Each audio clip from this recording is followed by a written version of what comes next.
What's going on, guys? We are back with another video, and today we are going to be doing a helmet review. We are going to go over all the likes, the dislikes, and whether you should get this helmet. Let's go kickstands up and let's get started. Hey, look, if this is your first time here, like say welcome. On this channel, we are a traveling motovlogging channel. We do bike reviews and product reviews, and we dabble into cinematic films and sequences for your viewing pleasure. So if you're into any of that type of stuff, go ahead and consider hitting subscribe down below. And if you like any part of this production, go ahead and hit that like button. It helps spread this video onto others as we can share information. So full disclosure, ILM actually provided me with this helmet so that I could test it out and do a review. But I will tell you this. I'm very, very impressed with ILM as a company. And they basically said, we want a honest, full-blown review. You don't have to check with us on what you're gonna say. Just go ahead and make your review, throw it out there, because they just want to create a better product. So kudos to ILM, and thank you for allowing me to test out this helmet. I've had it for about 6 months, so here is going to be the real world review. So the ILM 920 Pro is a full modular system. This is my first modular setup that I've tested out, and you know what? It's interesting. It's a different concept. Because I do like rocking a full face, but I also like wearing my half shell, this kind of gives us the in-between and the happiness of what we get from both. So the ILM 920 Pro does have the Bluetooth system already built into it. We're going to get into that in just a minute. And the helmet weighs approximately 5.5 pounds. It does have the quick release fastening system for your chin strap and things like that. As I mentioned, I've had this for 6 months. I was able to put some miles on it to be able to provide you with an honest review. So let's take a look at the ILM 920 Pro.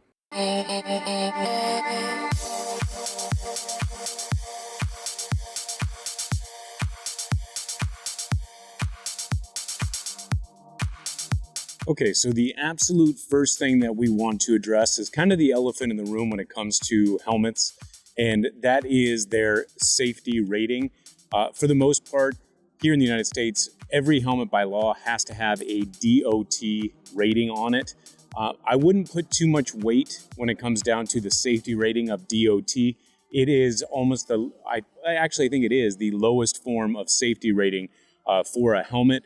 So we're not going to compare this to a Snell rated helmet and things like that. I'm going to tell you right now, my Simpson Ghost Bandit is also just a DOT rating. That's an internal kind of thing where we just kind of take their word for it that the safety rating is what they tell us and it's not a Snell rating. So getting that out of the way. Going into this, as I told you, ILM, basically said I can do whatever I want with this helmet and give it whatever type of review I want without any pushback from them, which was quite awesome. So we're going to go into this one step at a time. We'll go over the goods first. Let's go over all the positives. And then we're going to go over some things that I don't like about this helmet. We'll touch base on those. So one, this is actually a very, very comfortable helmet. It is spacious inside.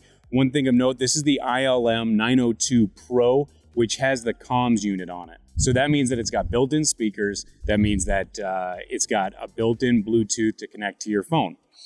This helmet, like I said, there's really good ear pockets in here to the point where I'll tell you that I run wireless earbuds in them, and that allows me to listen to music and things like that while wearing this helmet with no comfort issues. It's very, very comfortable, even at long distances. I will tell you the design and look of this helmet, to me, I don't know, you guys can let me know down in the comments, but to me, this is a pretty sharp looking helmet.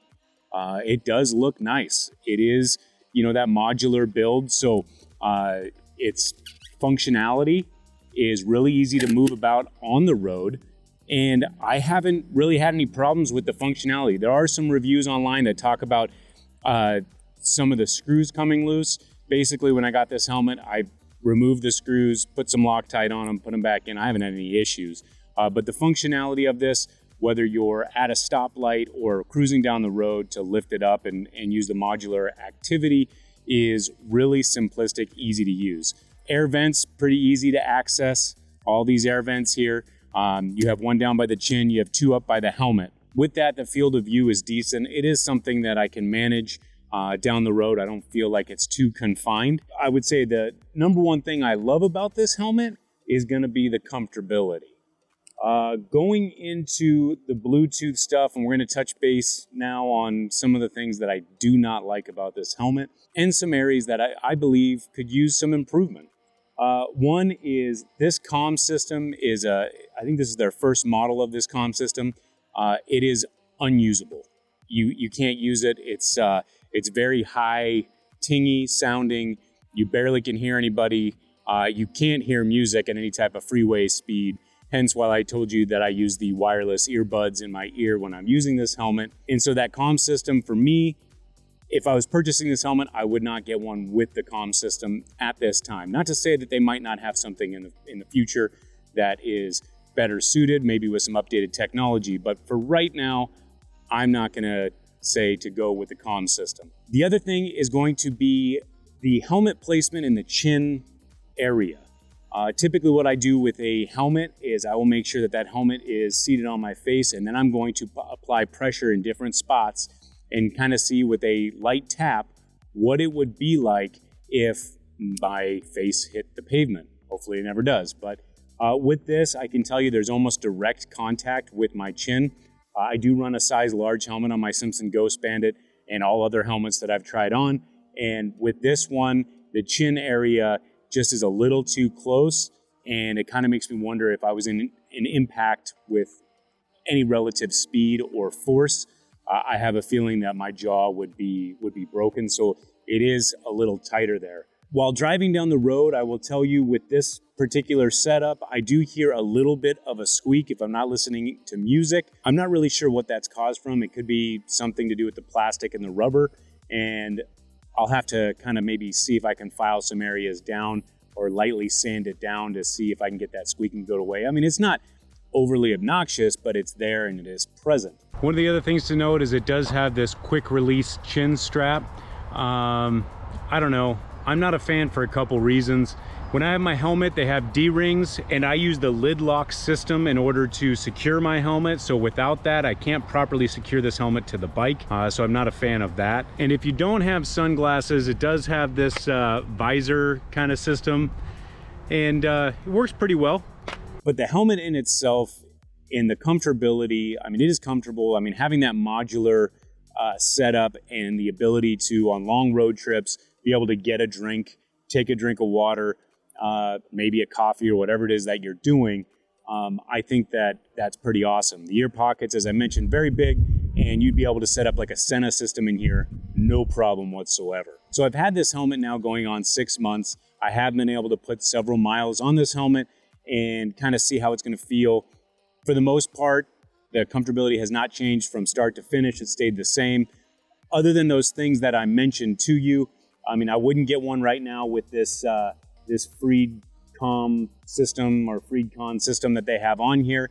But the modular system, depending on your face shape, you might have a little bit more room in that chin area. And when I say it's close to the chin, I'm not saying when the modular system is down in the full face mode that it's actually pressing up against your chin. I'm just basically stating that if there is significant pressure or a bump, you can feel it touch your chin, and that's a little bit concerning. So I believe that ILM right now is on the right track of building something, maybe trying to create a name for themselves. But with that being said, I don't use this as my primary helmet, and right now I would not use it as my primary helmet. But if I'm running down on a quick trip and I don't need my Sena system and I want to take advantage of having that modular setup, I will still grab it and go. But I do tend to go back to my full face if I'm going to use a full face helmet. But, you know, I like to rock the half shell as well. So I don't know. You guys tell me, what is it that you're looking for when you're purchasing a helmet? Have you ever heard of ILM? And I will have all the links down in the description below, so you can go and check them out. It is a cost-efficient helmet right now. But again, we're talking about your brain and your head and the most valuable asset of your body. So you probably want to make sure you have the safest equipment to an extent. I don't rock a Snell helmet. I know some people do. I know some countries mandate a Snell approved helmet, but I'm not necessarily worried about the DOT rating because DOT is just such a low standard. Those are my thoughts right now on this ILM helmet. What do you guys think? Let me know. And guys, that's going to do it for today. And until next time, you guys ride safe, you be safe, and we'll catch you on the next one.